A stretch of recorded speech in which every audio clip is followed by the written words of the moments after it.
hello everyone. Lena is cooking another Armenian dish for us today. That's correct. So hello everyone, my name is Lena and today I'll be demonstrating for you how to make Armenian Lenten Tolma, which we call Pasuts Tolma. But it's hard to pronounce for you probably, so if you say cabbage roll should be fine. Cabbage rolls is fine. Lena, you told me they make a lot of different dolma in Armenia. Yeah, we have over 60 recipes. Actually, when I got into this recipe and I was reading a bit more, apparently the word dolma comes from ancient Armenian word toli, which means grape vine. Okay, so originally they'll stuff grapevine leaves. And apparently in our area, in my country, people love this so much. But in the past, I have to mention, in the past they used to do it with vine leaves, obviously. They use different fillings. So every region is adopted a different version of dolma, depending on their climate, geographically where they are located, and their traditions. And Lena, is it true they have a festival of dolma every year? Good, Kristen, very good. So in Armenia from 2011, we have an annual Dolma festival, which we call Uduli Dolma Festival. And I have a book here, which is from that festival actually. You can have a look later on. Oh, okay. That looks interesting. Yeah, and I was lucky enough to be in Armenia in 2014. And my cousin took me to this festival, which was really good because I got to try all the different types of dolma free of charge. So they say try before you buy. Oh, try before you buy. That sounds excellent. So it's a spring festival. Yes, it is a spring festival and it's being held in Armavir region in Armenia. When I was in Armenia, Kristen, in 2014, I got to meet the head chef of Armenia, who is actually one of the organizers of this festival, and Setrak Mamulan. If he sees me, hello, a big hello, and thank you for your tips, because he helped me to get through this recipe, because it's so different. Every region does it differently. I needed to get one original one, so we can build on that. And that's what I'm going to demonstrate for you today. That's fantastic. So we've got a few tips from the head chef of Armenia to help us along, everyone, today. That's great. So I have fermented cabbage here. Cabbage leaves, actually. This cabbage has been fermenting for a week now, 7 days. It probably needs a bit longer. 10 days probably would be a lot better, but this should be just as fine. So we are going to use grains today, and grain and legumes as well. So what I did, I soaked this overnight. We have chickpeas here, red kidney beans, and have cannellini beans as well. Normally, lentils, you will not soak them overnight because they're easy to cook. So don't need as much cooking time. So an hour to an hour should be absolutely fine for this. And I soak our packed wheat of bulgur in water before we start it, so it's also in the water. So what we will do now, we will go ahead and saute our onions first. Okay, great. And I'm your sous chef, Lena? Yes. Okay. Not only a sous chef, you can be a master chef, Kristen. Master chef. Oh no, that might be a step too far. I'm happy to be sous chef. Okay, so we'll add do you want to put some oil in there? Yes, you want to pop that in? Thanks. So we have here 3 tablespoons, but if you would like, you can add more or reduce. It's up to your liking. Another thing which I'm going to tell you about, if you don't have time to soak your beans overnight, or you just got home and you would like to make something like this dish, you can buy actually already cooked beans from the store or legumes from the store. It's just make sure they have no added salt. I'll just quickly show you. So it says here, no added salt. Okay, and if you bought ones with salt on it, you could just rinse them. Yeah, rinse them under running water and you should be fine. How is it all? No, it's warming up a little bit warmer. Then I see you have a jar of cabbage leaves over there. So could you do the same thing? Use a jar of cabbage leaves if you need to. Good question, Kristen. It's good to have you here. So we have these cabbage leaves here, which I bought from a Greek store. Welcome to buy it, but they have slightly vinegary taste. And in Armenian cooking, when we ferment the cabbage, we don't use vinegar. Okay, slightly different. If you get this one, just again wash it, do the same thing. drain and set aside. Okay. Yes. Well, really good having all these little stores like shops where you can buy the bulgur and the cabbage and bits and pieces, and they are reasonably cheaper than in supermarkets. Yeah, and making it yourself is even cheaper again. Yeah. So support your local stores, people, I would say. So what I'll do, Kristen, now, just start mixing the legumes all together in the bowl. While we're waiting, we might as well use the spoon. In Armenia, after we adopted Christianity in the 3rd century, it had huge impact on our cuisine as well, because people were fasting for Lent. This will be before Easter and before Christmas, which actually falls on the 6th of January. So New Year, which is on 31st of December, and New Year Eve, so during that time we had to fast. So we couldn't have animal product on our tables. So these dishes were created for the fasting period. These dishes and the other soup which we showed, it's a winter dish as well, so people could have. But because fasting was going over 40 days, you couldn't have the same meal. So that's how all these all these vegan-based dishes occur. Plant origin, dishes happen. Okay, and you said that this dish has a particular significance at Lent, that it's given as gifts. Yeah, so I read in a few books, and I also discussed this with the head chef. So in the past, this was given to neighbors as offering for a good year ahead. Instead of taking a chocolate box, a bottle of wine from South Australia, people would take dolma, or tolma as we say it. So I have to also mention that dolma is very popular among other nations, like the Greeks. The Ukrainians make it sarma, which is very similar as well. In Turkish cuisine, Iranian, Serbian, and many others.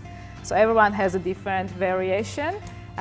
People lived in the same area, so we all got something from each other. So that's why they have so many varieties of dolma. This one is Pasuts Tolma, which is for Lent. Okay, it's interesting that they have so many varieties. So I think you said they have over 50 varieties 60 varieties. We make dolma even with spelt, with pomegranates inside. We also use dry fruit inside, different types, different regions have different vegetables. Yeah. That's interesting. Now, Lena, I think it's the time, Kristen, if we can... Time to put in the bulgur? Yeah, bulgur. Which is... So bulgur has been soaked in water, and usually you cook it with onions to get all the flavors into bulgur. While we're waiting, Kristen, for the onions, I'll just go ahead and mix the herbs. And also, I was advised, like in the past, it was a must to have 7 different types of legumes and grains. So they would use cracked wheat or bulgur, whatever was handy at home, spelt, different types of beans, like red beans, white beans, whatever was available. I'm just going to add a bit of chilli, just a touch. Give it a bit of kick. So I put in dried thyme, dried basil, dried mint. Mint is a must to have. It actually gives a nice flavor to the dish. Dried parsley and dill I mentioned. So all together should be 3 to 4 teaspoons. Okay, so I need to keep stirring this so it doesn't stick. So if you're doing it at home by yourself, maybe prepare the legumes first and have them prepare in advance. So next thing which we are going to do is to add, this is homemade capsicum sauce. So I'm just going to add this, Kristen, now. Okay. And you keep stirring. Yep. So I have 2 to 3 tablespoons in here. And also we are going to add some tomato paste, which is salt-free. So again, from the store, purchase the one which doesn't have added salt in it. Thanks, Lena.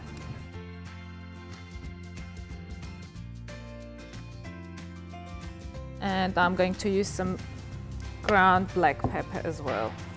So this is looking like a pretty hearty dish. You'd eat it for dinner. How many people would this serve? This would probably serve 6 to 8. Keep stirring this. So Now I can feel this is starting to form a paste. Do you want me to just let that cook out? Yeah, a little bit longer. A couple of minutes should be enough. Okay, keep stirring or just keep stirring? Okay. So these parsley have been washed and they are ready to go. As I mentioned earlier, we use the stems as well in our cooking. Not wasting anything. All the goodness is there.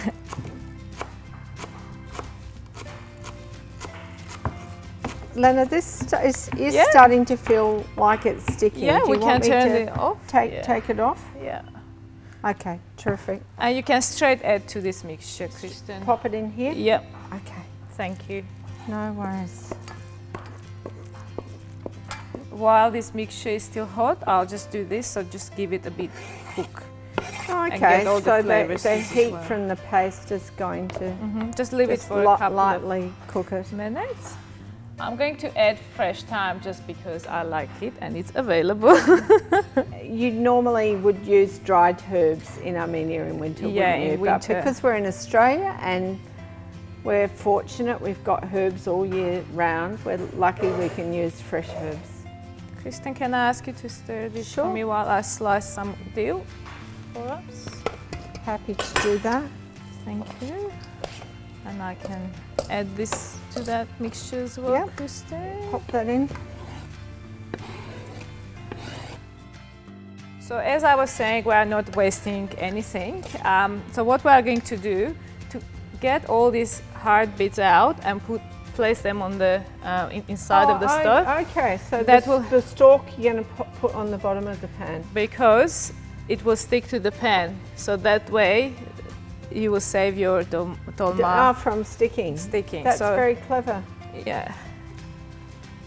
So in the past, probably there were no non-stick pans, so people had to come up with ways of not letting it stick to the pan and burn.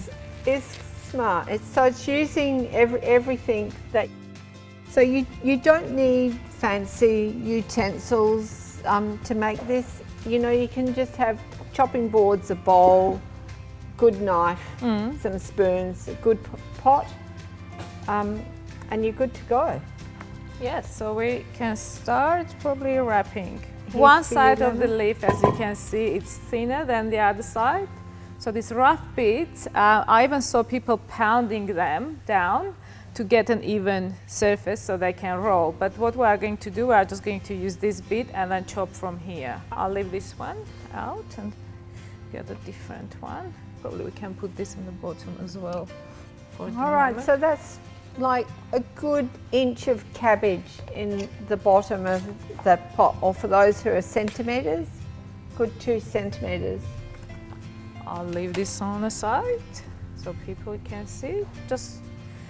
Actually, Pasuts Tolma, this tolma used to be bigger size before, but if you are serving it as an appetizer, it cannot be massive size. We are just going to do small sizes today, but the original one was massive size, so one tolma would fill you up. One tolma per person, okay.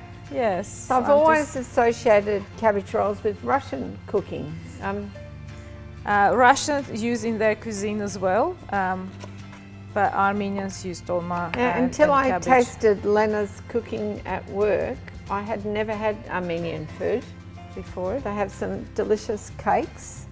Hopefully one day I will be able to show you how to make Armenian cakes as well. Yes. For this series, we're focusing on healthy, nutritious meals that you can use for a family like cakes? Not like cakes. Is there a cabbage cake?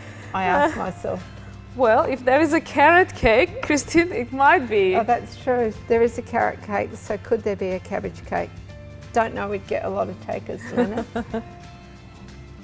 We're just placing the rolls. Stacking them around. So do you layer them up or you just put one layer in? No, layer they up. You keep layering them up. Keep layering them up. So what I would suggest, don't throw away these bits. Just save it for like using in your soup. later on. Oh, It's just you will need to cook a bit slightly longer because that's the thicker part of the cabbage. Oh, that's a good idea, Lena. Not wasting anything. Well, Lena, while you're doing that, I'm thinking Karen could come and give people some information about the health benefits of the food. Smells delicious, Lena. Thank you. What I'd like to just talk about today are your beans and lentils, your chickpeas, your bulgur. You've got lots of beautiful whole grains and Mediterranean type foods, and the Mediterranean diet is really probably the most recommended diet around the world for good health and longevity, because they're all high in antioxidants, they're high in fibre, they're high in protein. You've got a lot of plant protein through your beans, your lentils, your chickpeas, and resistant starch, which is good for your gut. Thank you, Karen. We can all think about that, and you're teaching us so many lovely things today. And I'm going to let Kristen come back and take over as your assistant and help out. I'm looking at the cabbage, but I'm also very drawn to that headband that you're wearing today. Is that Armenian? Yeah, so that's the Armenian national flag colors actually. Oh, is it? I decided to bring like a little vibe, something little from my country. So Lena, what I'm thinking is you'll be popping this in, you fill it up to the top of the pot. Do you add anything else on top, like water or anything? Yes, so what we're going to add is water, but we're going to mix tomato paste with the water and then that. And also we're going to put some dried fruit in it. Oh wow, what kind of dried fruit have you got? So you can put plums in there. Just take the seed out just in case. So Kristen, while we're waiting, can I ask you, maybe tip this water, if you can. Put the tomato paste first and then add a little bit water at the time. So Lena, I know you're using tomato paste, but if someone didn't have tomato paste, could they use a passata or something instead? You can use passata. Yeah, it's very easy. Okay, that's great. All right, this is ready for you. Yeah. I'm just going to put some of our prunes or whatever you have at home. So some kind of dried fruit. We used apricot as well. Oh, okay. Armenia is the motherland of apricot. I love apricots. Apricots, yes, so you can put that as well. Another option of this dolma is you can chop up this and use in a wrap. So you can put it inside or outside, depending what you want. Depending on your liking, very flexible. And I also would like to add some chili just because I like that. Oh, you do love chili, don't you? Kick. So dried chilies, just a few of them. We're going to put this plate upside down.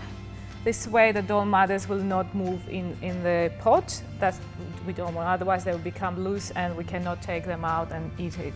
So I'm just going to put this. You can also put like something heavy on it, but I think should be fine for this moment. Like a weight. So if people had like an old weight from a preserving kit or something, that would be good. Now pour it around the outside. Yeah. Okay. And then we will need a little bit more water. A little bit more water? Okay. Yes. So the water should just cover the plate. I think we might need a little bit more water, yeah. So you want the plate just covered, yeah? Mm-hmm. And we'll put this on a low to medium heat for probably an hour. You can test after 30 minutes, 20 to 30 minutes, and see if it is to your liking. I like it cooked slightly longer, so an hour should be enough for this. Yeah, that's perfect. Okay, perfect. So we'll get back to you to show how it looks like. Tolma has been cooking for an hour now, so let's see how it all goes. Looks well to me. So what I'm going to do is to remove this plate, put it here, and have a look inside of the dish. How it all looks on the plate. Right.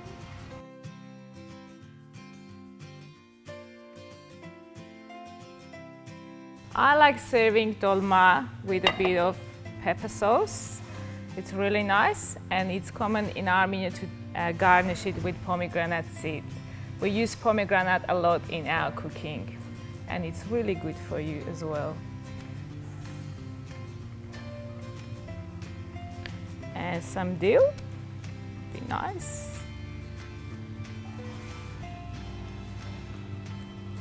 And why not a little bit in here.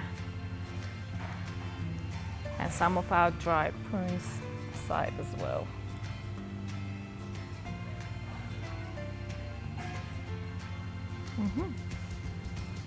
Now you have it. Armenian Pasuts Tolma, made with love from Armenia to you.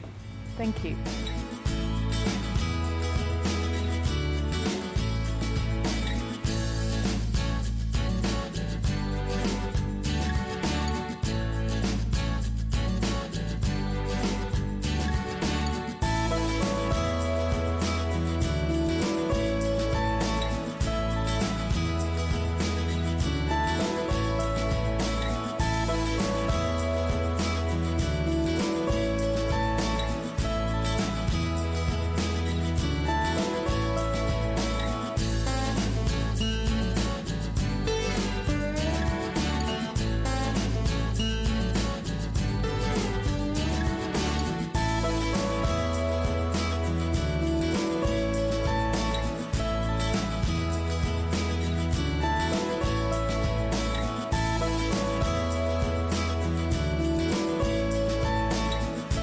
All cultures, regardless of where we come from, tend to use more salt in our cooking. To reduce salt in your food, it's a good thing to do it gradually. It's a bit like reducing caffeine as well as sugar. It's very hard to go cold turkey, so a little bit at a time. If you base your meals on as many fresh foods as possible, you'll find that you will avoid a lot of salt in your diet, because 75% of the salt in the Australian diet comes from processed food.